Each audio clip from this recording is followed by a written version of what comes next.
Hello les amis, j'espère que vous me voyez bien, j'espère que vous m'entendez bien et surtout j'espère que vous allez bien.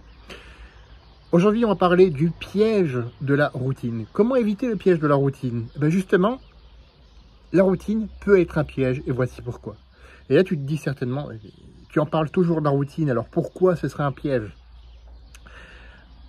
Le piège de la routine est le suivant en fait. Tu observes quelqu'un qui a une routine, par exemple une routine du matin, et tu dis « Ah, c'est facile pour lui ». Ah ben ça le sera aussi pour moi. C'est faux. C'est totalement faux. Mettre en place une routine choisie, à opposer à une routine subie, bien entendu, c'est beaucoup plus difficile. Pourquoi? Parce que ça demande de travailler sur toi en premier lieu. Et ça mes amis, c'est le travail le plus difficile qui nous est donné de faire. Suivre uniquement l'environnement extérieur et créer tes routines à propos de ça c'est facile, effectivement. Et puis c'est aussi facile d'abandonner derrière parce que tu verras que ça ne te correspond pas du tout. Le premier point, c'est de commencer justement par te connaître. Qui tu es? Qu'est-ce que tu veux améliorer chez toi?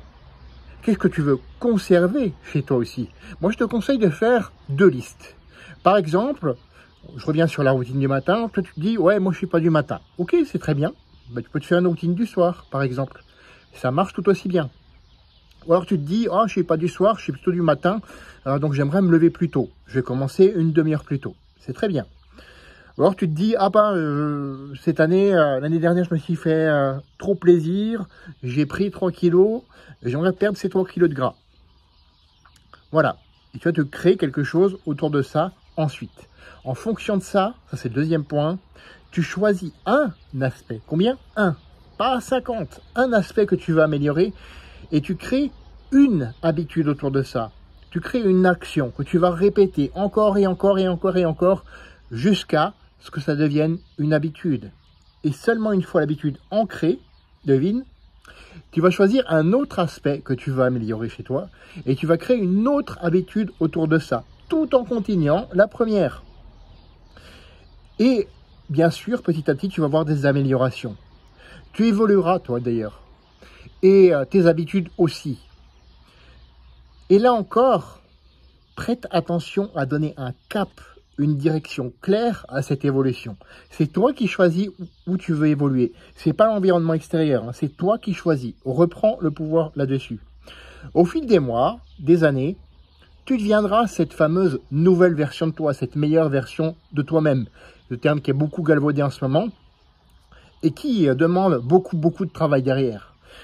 Et tu le feras sans trop de heurts, sans te brusquer. Même si ce ne sera pas facile, encore une fois. Tout en ayant conscience de qui tu es. Et c'est ça vraiment le plus important. Qui tu es. Quelles sont tes valeurs. Et bien sûr, comme je te le disais tout à l'heure, ce ne sera pas facile. Tu tomberas.